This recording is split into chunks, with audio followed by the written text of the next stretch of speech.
उत्तर प्रदेश के बस्ती में आज एक ऐसे युवा साथी से आपसे मुलाकात करवाएंगे, रूबरू करवाएंगे, जो लगातार समाज सेवा को लेके चर्चा में रहते हैं। बस्ती जनपद से लेके पूरे मंडल में बच्चों के स्कूल में प्रोग्राम, कॉपी किताब का वितरण, स्कूली ड्रेस का वितरण, बैग का वितरण और जो समाज के अंतिम तबके के व्यक्ति हैं उनको सहायता देने के लिए ये मेरे साथ प्रमोद चौधरी हैं, जो लगातार समाज सेवा कर रहे हैं। और ये जो ओपी राजभर जी का पार्टी है उससे जुड़े भी हैं। लगातार इनका जो कार्य है उसको जो बस्ती की जनता है सराहना कर रही है। सबसे पहले आपका स्वागत करते हैं प्रमोद जी। जी, बहुत-बहुत धन्यवाद आपका। आप लगातार जो स्कूलों में प्रतियोगिता करवा रहे हैं, अभी तक कितने स्कूलों में प्रतियोगिता करवाए और कितने बच्चों को आपने जो पत्र दिया जा रहा है और कितने बच्चों को दिया गया है? अभी अखिल भारतीय समूह सहायता ट्रस्ट के तत्वाधान में 17 अगस्त को एक सामान्य ज्ञान प्रतियोगिता कराया गया था, जिसका रिजल्ट नेक्स्ट मंथ में 30 तारीख को घोषणा होनी है।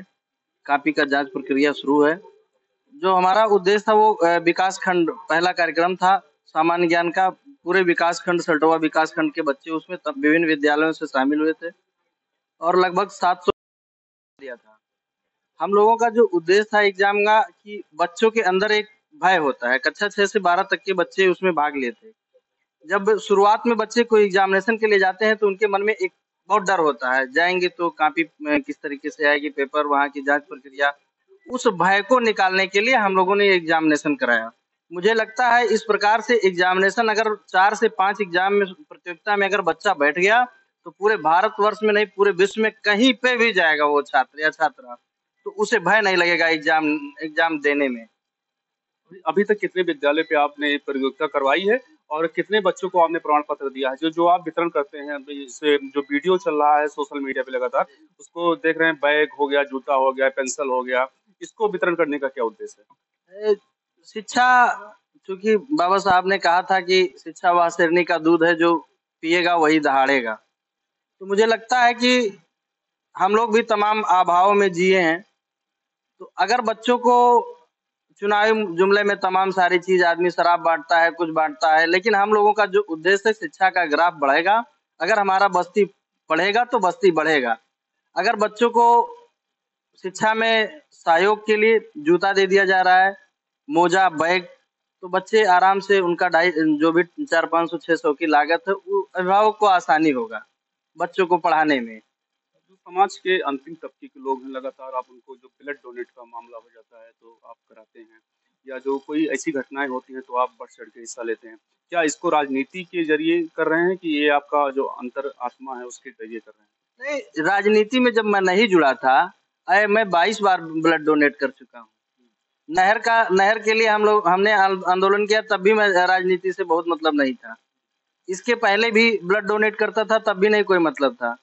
तो राजनीति से इसमें कोई मतलब नहीं है। राजनीति तो चलता रहेगा, लेकिन समाज सेवा होगा और जनता जज मालिक है। अगर जनता का जो फैसला होगा वो स्वीकार किया जाएगा। ये चीज देखने में आता है कि जब आप किसी मुद्दे को लेकर उठाते हैं और जब वो सुनवाई नहीं होती है, अभी हाल ही में देखिए आप पट से कार्यकर्ताओं के साथ नहर में कूद जाते हैं, पानी में कूद जाते हैं, इसका क्या मतलब रहता है? नहीं, नहर में कूदना अगर नहीं सुना जाएगा, हमारी सुनवाई नहीं होगी, तो हम निश्चित तौर पे आंदोलन के लिए हमेशा बाध्य होंगे। गरीबों, नौजवानों, किसानों, मजदूरों, छात्र छात्राओं के लिए हमेशा मैं लड़ूंगा।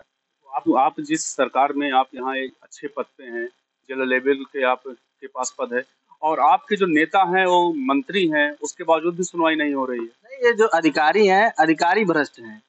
अधिकारी भ्रष्ट हैं और यही सरकार को बदनाम कर रहे हैं। यही मैसेज तो मैं पहुंचाना चाहता हूं माननीय ओम प्रकाश राजभर जी तक, माननीय मुख्यमंत्री जी तक, कि आप देखिए, अपनी आंखों को खोलिए और देखिए क्या कर रहे हैं आपके अधिकारी। यही तो भ्रष्टता फैला रहे हैं। आपकी सरकार है, आपके जो नेता हैं, मंत्री हैं, लगातार जो पुलिस है, पुलिस के ऊपर लगातार आरोप लग रहे हैं, कहीं उनको मार दिया जा रहा है, कहीं उनको। अभी कल एक वीडियो वायरल हो रहा था अयोध्या का, जो सड़क पे बेचारे ठेला लगाते हैं, उनको उल्टा खड़ा करके, पुलिस उल्टा खड़ा करके वीडियो बना के वायरल की है। किस तरीके से इसको देख रहे हैं? क्या लग रहा है कि पुलिस कहीं ना कहीं जो है भाजपा सरकार, उसको ना ऐसा ना हो कि उस पुलिस की वजह से भाजपा सरकार से लोग दूरी बना लें? नहीं, बात यह है, देश संविधान से चल रहा है, उसकी जांच होगी और जांच के बाद जो भी कार्रवाई बनेगी संवैधानिक तरीके से उसको दंड मिलेगा। आपका जो ट्रस्ट है ये लगातार मतलब जो काम कर रहा है, ये अभी तक जो ये विद्यालय है, आगे किस तरीके की रणनीति बनाए हैं और कितने लोगों का आपको सहयोग मिलता है? समाज के जो भी हैं तमाम, आप जैसे जैसे आप हैं, ऐसे तमाम साथी हैं हमारे जो बेहिचक पूछते हैं कि भैया अगर कोई असुविधा होगी तो आप हमें बताइएगा। तो तमाम सारे लोग हैं, नाम गिनाएंगे तो लंबा हो जाएगा। जिससे मैं कह देता हूँ, अभी सामान्य ज्ञान प्रतियोगिता का रिजल्ट का घोषणा होना है अगले महीने में, उसमें भी तमाम लोगों से सहयोग के लिए इच्छाएं मेरी है। मैं कहूंगा जिसकी इच्छा होगी वो मदद करेगा, कार्य को रोचक बनाएंगे। उसमें सैकड़ों संविधान की पुस्तक बांटने की हमारी विचार है। संविधान की बात तो सारे लोग करते हैं, तमाम कार्यक्रम होते हैं, डीजे बाजा माइक लगाया जाता है, लेकिन उससे देश की व्यवस्था नहीं बढ़ेगी। बच्चे जब अपने अधिकारों को जानेंगे, संविधान को पढ़ेंगे, तब आगे बढ़ पाएंगे। नेताजी, कभी रात को आपकी जब मंत्री जी से बात होती होगी तो क्या कहते हैं मंत्री जी, कैसे काम करिए, क्या ऊर्जा आपके अंदर भरते हैं? मंत्री जी का हमारे यही कहना है, मंत्री जी हमारे बहुत निचले स्तर से जमीनी स्तर के नेता हैं। बहुत गरीबी देखे हैं, ऑटो चलाए हैं, उनके मुखार बिंदुओं से खुद हम लोगों ने सुना है और मिले हैं। कई बार जब मिलते हैं, अकेले में बैठते हैं, तो उन्होंने कहा है कि हम लोग वो दौर देखे हैं। हम लोग कहते हैं कि सर पैसे के लिए बड़ी दिक्कत हो जाती है चलने में, हम लोग भी सामान्य इंसान हैं, तो कहते हैं संघर्ष करो, संघर्ष ही से सब कुछ संभव है। उन्होंने कहा कि मैं तो न्यूज़पेपर पे लेट लेट करके जो है वही पेपर खरीदता था, उसी पे सो जाता था और सुबह निकल जाता था फील्ड में अपने कार्यकर्ताओं के बीच में। तो उन्होंने हमेशा संघर्ष भरा प्रेरणा दिया है कि आप संघर्ष करिए और कुछ भी असंभव नहीं है संघर्ष में। ऊर्जा भर रहे हैं आपके अंदर, तो उनकी ऊर्जा से आप किस तरीके से ऊर्जावान हो रहे हैं? नहीं, निश्चित तौर पे माननीय मंत्री जी हमारे संघर्षशील नेता हैं। और अभी देखिए सल्टौआ में पिछले वर्ष में कार्यक्रम था, मैंने कहा सर हमारे आप ट्रैक्टर पे बैठेंगे, आप किसान के बेटा हैं।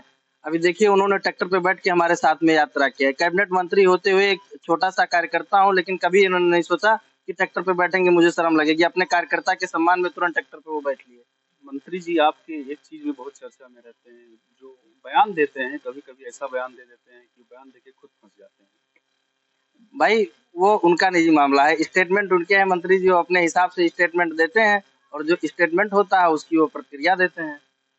आपको बता दें प्रमोद चौधरी हैं जो ओपी राजभर की पार्टी से भी जुड़े हैं, उस पे यहाँ पे जिले में एक पद पे स्थापित हैं, लगातार पार्टी को विस्तार के लिए लगातार काम कर रहे हैं। दूसरा इनका एक और रूप देखा जा रहा है कि ये लगातार जो बच्चे हैं सामान्य ज्ञान की प्रतियोगिता विद्यालय में करवा रहे हैं, चाहे नहर की पानी को लेके हो गया, रोड को लेके हो गया, या किसी घटना को लेके लगातार ये अपने कार्यकर्ताओं के साथ आंदोलन करते हैं।